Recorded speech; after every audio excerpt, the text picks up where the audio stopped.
Little follow-up to my last video response about shadow work. The shadow is as individual as human beings are and represents a split away part of the potential of the person. So the person has certain abilities and a certain potential, but parts of that are repressed due to different reasons and are not integrated in the behavioral expression and repertoire of the person. And it's a difficult topic that cannot be easily and one-dimensionally be explained because there's people who show a behavior, and when you ask them about why they do what they do, they will deny what they have done. And the reason for this can be that repressed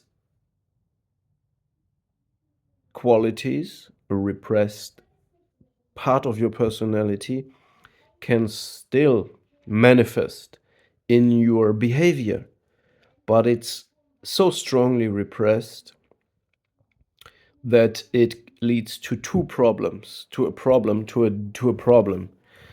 So when you have repressed it very strongly, it will come to light regardless. It will burst out as a compulsive behavior, but because it is still repressed, you're not even aware of what you're doing.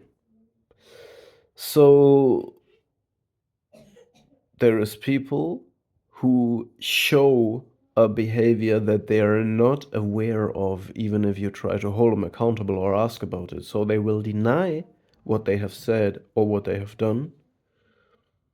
And this shows that the shadow is taking control. And this is what I mean with awareness and controlling the shadow. If you repress your shadow,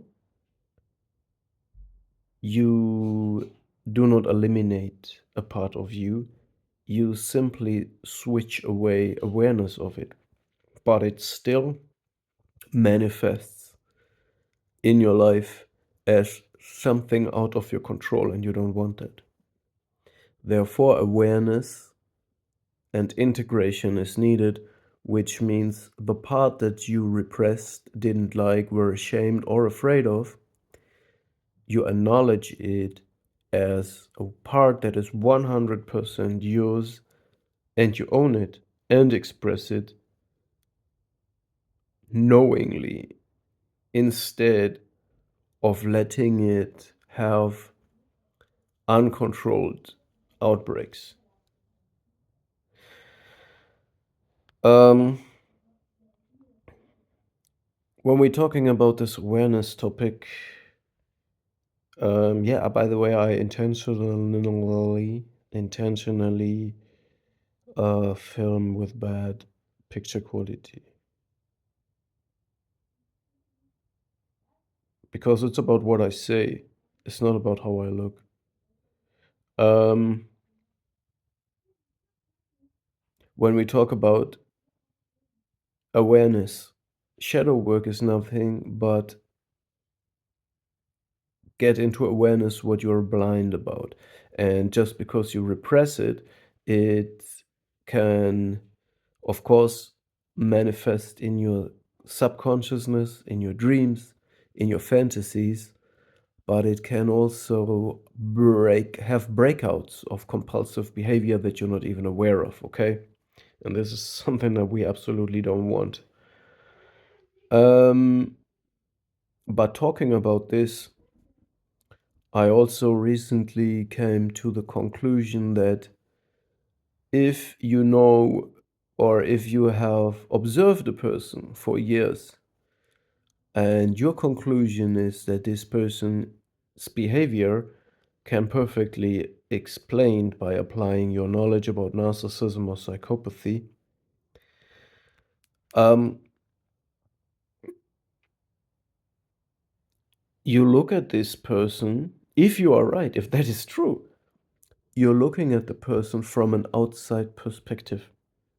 And this person will never be able to take your perspective because psychopathy and narcissism are an impaired and reduced version of the potential of what a human being can be. So this person can, it's like a downward compatibility. So a person that is running at full capacity can emulate and imagine what a psychopath is. Talking about um, being goal driven, having no introject or object constancy, being detached and indifferent about other people, and all these things, you can emulate this. You can imagine that you lack the human qualities in order to be like a psychopath. You can also imagine to be a narcissist, or you can emulate it and imagine, okay, if I have no object constancy, if I don't accept people as external living creatures equal to myself with self-agency and so on, and I only act based on an introject of myself, what they are, so I'm completely self-absorbed, I simply um act out according to my delusional fantasy and my prejudice of this person. I can imagine how a narcissist is, in what mode they're operating. But the narcissist or the psychopath can never take the outside perspective and look at themselves as what they are. It's not possible. Therefore, you judge these people from an outside perspective, and you cannot allow them to create a new perception of them in your consciousness. They have showed who they are, and they cannot judge as good as you can. So don't give them a second chance when they come and ask for equality, or they point out that it is injustice that you judge them.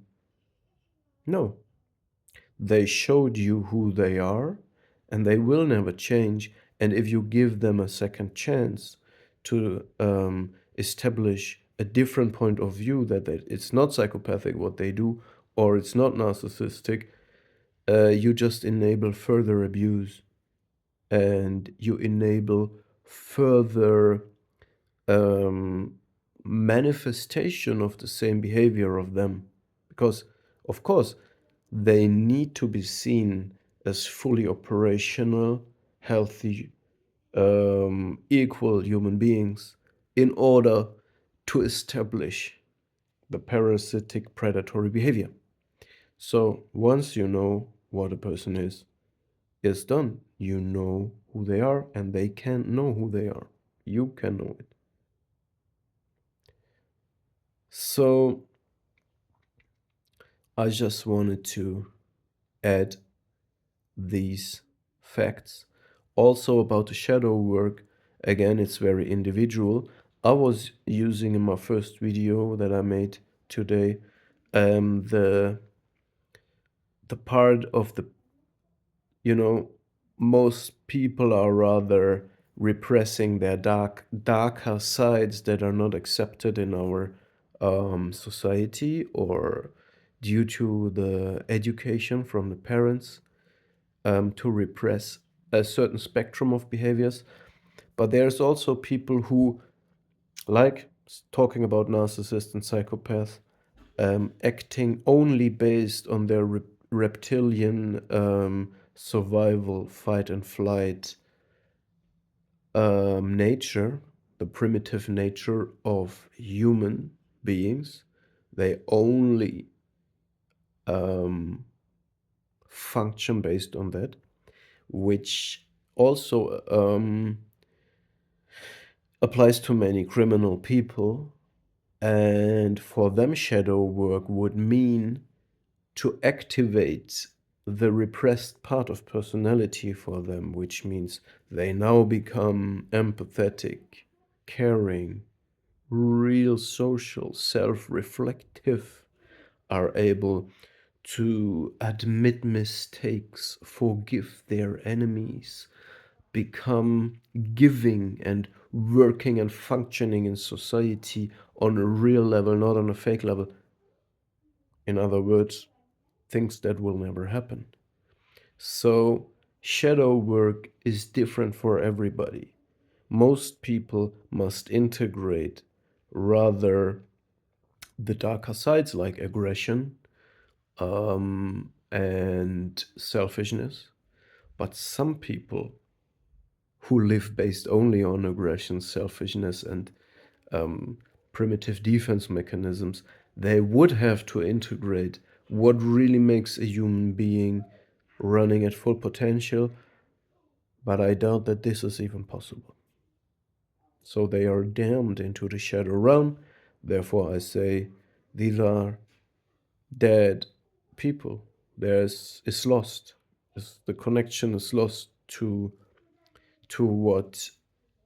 um, what life based on not a splitting mechanism, based life on real love is.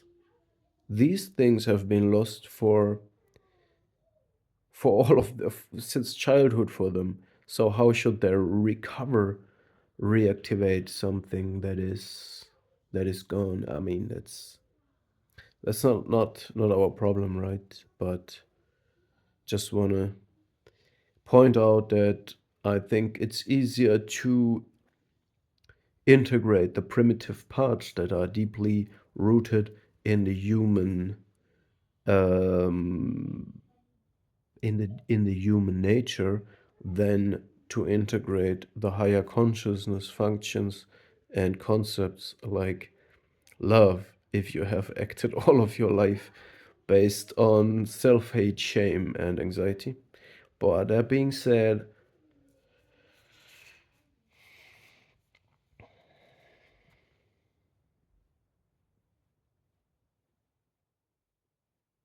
just another just another video.